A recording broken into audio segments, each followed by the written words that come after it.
पप्पा, हा बेटा. अस्पृश्य पूर्वी कोण होते या ग्रंथाविषयी मला काही माहिती सांगा ना. डॉक्टर बाबासाहेब आंबेडकरांचा हा अतिशय महत्वपूर्ण ग्रंथ आहे बेटा. अस्पृश्य पूर्वी कोण होते. त्याच्या आधी डॉक्टर बाबासाहेब आंबेडकरांनी 1946 मध्ये शूद्र पूर्वी कोण होते हा ग्रंथ लिहिला होता आणि 1948 मध्ये डॉक्टर बाबासाहेब आंबेडकरांनी अस्पृश्यांच्या संदर्भामध्ये अस्पृश्य हे कोण होते, त्यांचं मूळ काय होतं, ते कशा पद्धतीनं त्यांची निर्मिती झाली, त्यांचं कार्य काय होतं आणि त्यांचं स्थान काय होतं समाजातलं, या संदर्भामध्ये डॉक्टर बाबासाहेब आंबेडकर या ग्रंथामध्ये आपल्याला माहिती देतात. ते असं म्हणतात की ही जी प्रथा आहे, ही जातीय प्रथा जी आहे, ही वांशिक नव्हती, ती ब्राह्मणांच्या बौद्ध धर्माच्या द्वेषातून निर्माण झाली. अस्पृश्य हे मूळचे ब्रोकन मेन होते, अशा पद्धतीची थेअरी डॉक्टर बाबासाहेब आंबेडकर याच्यामध्ये मांडतात आणि ब्राह्मण आणि हे जे लोक होते यांच्यामध्ये संघर्ष निर्माण झाल्यानंतर त्यांचा पराभव झाला आणि पराभवातून यांना अस्पृश्य ठरवण्यात आलं. ते यासाठी की सगळ्यात महत्वाचं कारण होतं की या लोकांनी, या समाजाने ब्राह्मणांनी जे नियम तयार केलेले होते ते नियम मानण्यास नकार दिला किंवा त्यांचं वर्चस्व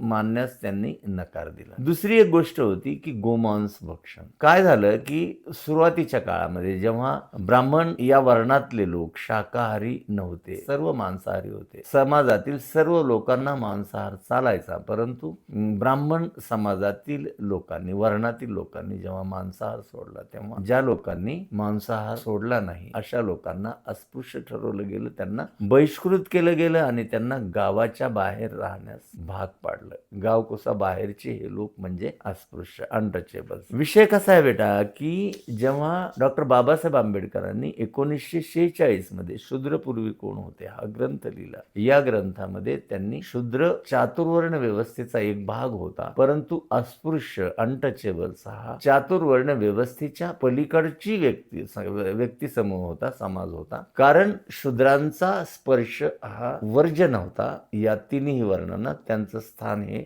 गावात होतं, परंतु अनटचेबल्स हे गावकुसा बाहेरचे लोक होते आणि त्यांचा स्पर्श सुद्धा जे चार वर्णातले लोक आहेत यांना तो अवर्ज्य होता. मृत जनावरांची विल्हेवाट लावण्याचं काम या अनटचेबल्स लोकांवर सोपवण्यात आलं आणि त्याच्यामुळं भेद निर्माण होत गेले. हा जो ग्रंथ आहे त्यांनी 3 संतांना अर्पण केलेला होता. त्याच्यामध्ये नंदनार नावाचे तामिळनाडूचे शिवभक्त संप्रदायातले एक संत होते आणि दुसरे संत हे संत रविदास आणि तिसरे संत चोखामेळा, किंवा हा ग्रंथ जो आहे बाबासाहेबांनी अर्पण केला होता की या तिन्ही संतांनी भक्ती संप्रदायात आपलं स्वतःचं स्थान निर्माण केलेलं होतं, ते अस्पृश्य असताना सुद्धा. लक्षात आलं बेटा तुझ्या?